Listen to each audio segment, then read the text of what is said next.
Você já viu essa imagem em filmes, jogos e até em festas de Halloween?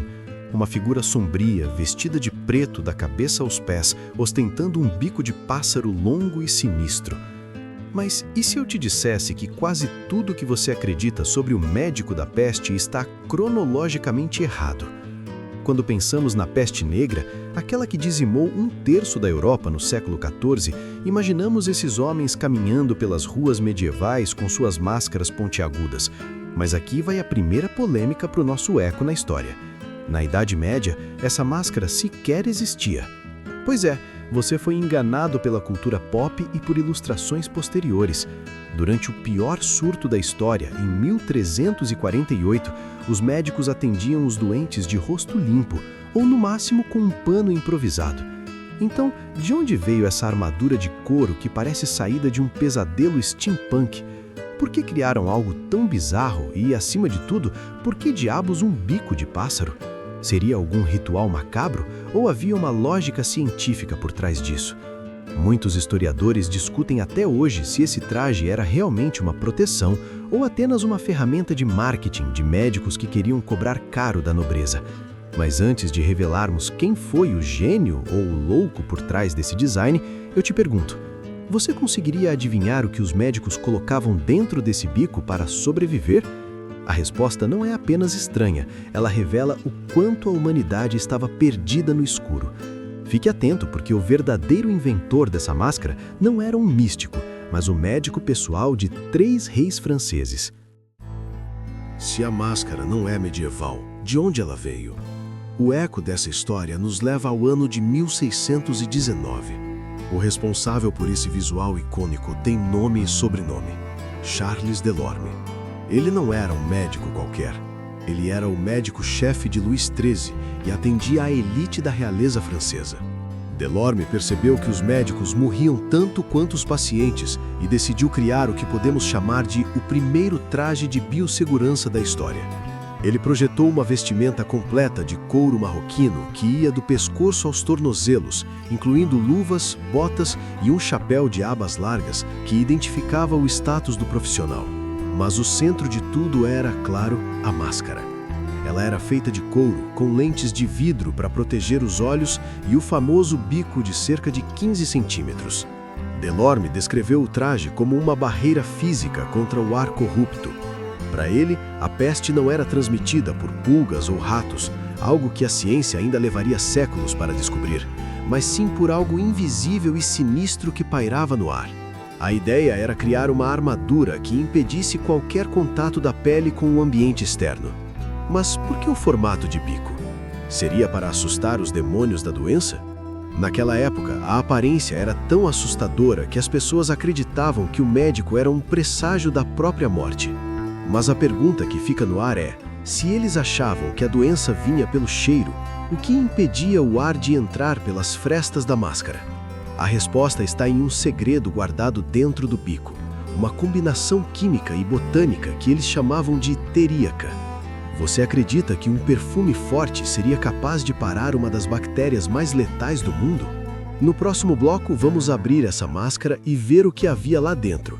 E eu te garanto, a mistura era digna de um caldeirão de bruxa. Para entender o bico da máscara, precisamos esquecer o que sabemos sobre vírus e bactérias. No século XVII, a ciência acreditava na teoria dos miasmas.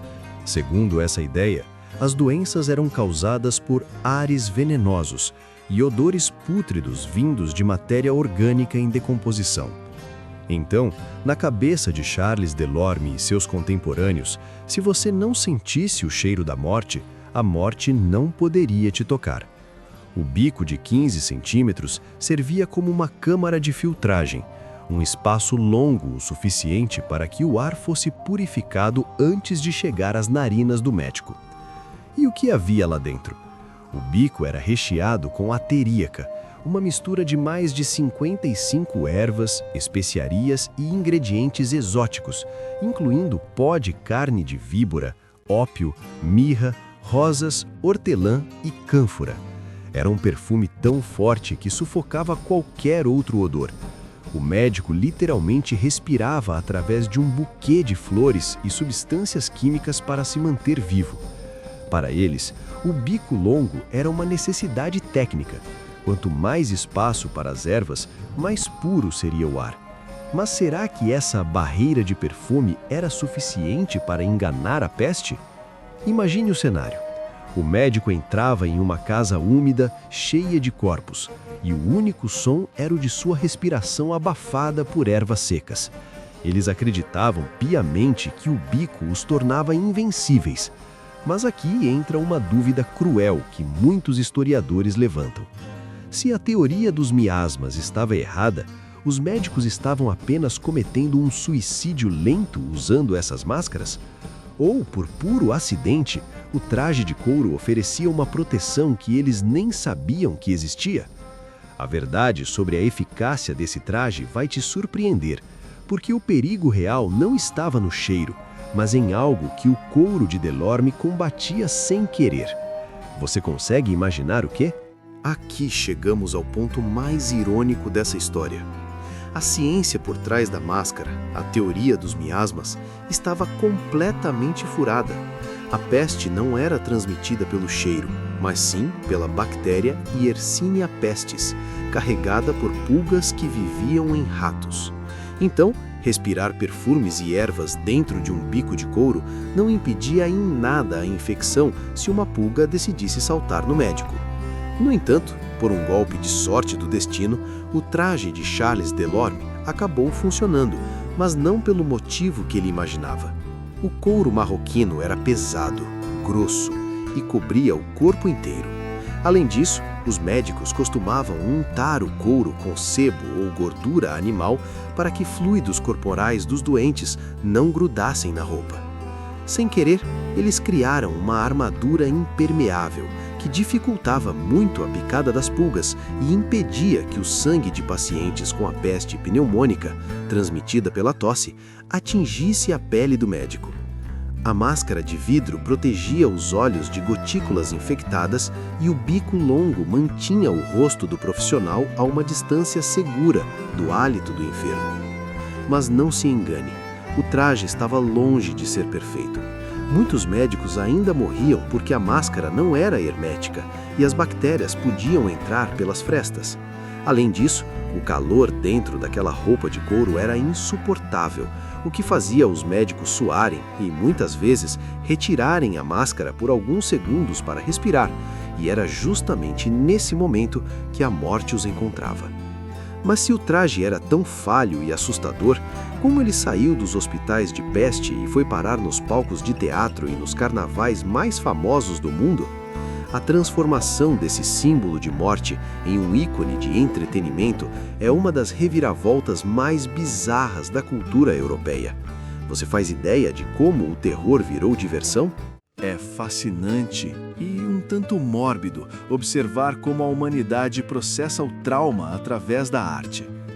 Com o passar das décadas, a figura do médico da peste, com seu manto longo e bico sinistro, deixou de ser apenas um profissional de saúde para se tornar um arquétipo do imaginário europeu.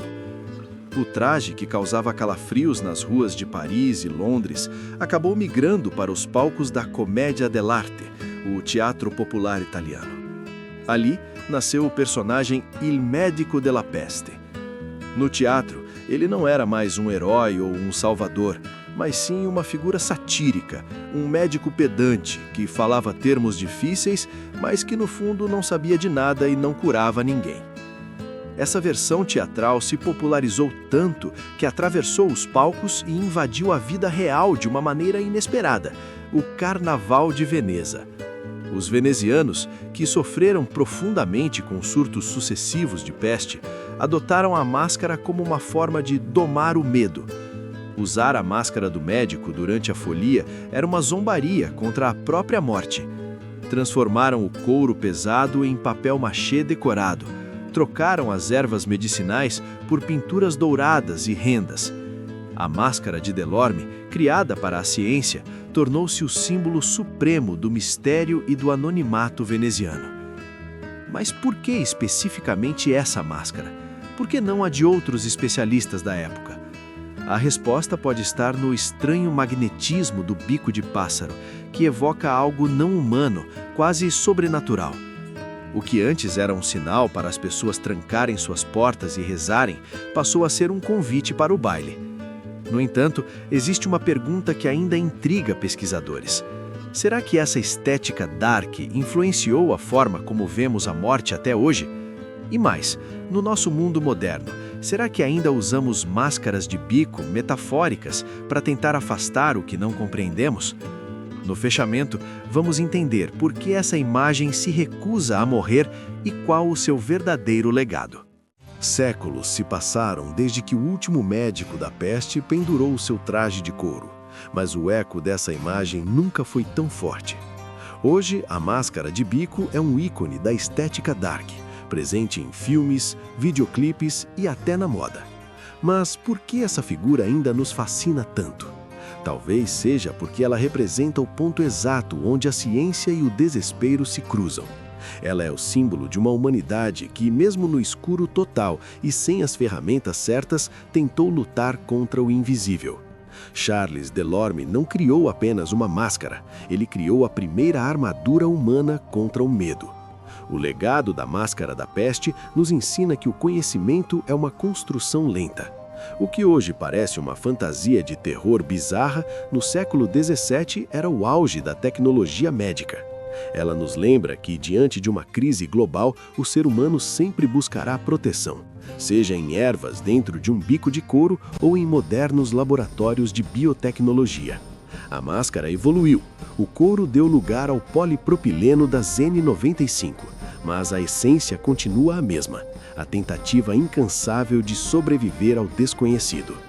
A máscara do médico da peste é o lembrete definitivo de que a história não é feita apenas de vitórias, mas de tentativas, erros e muita criatividade diante da morte. E você?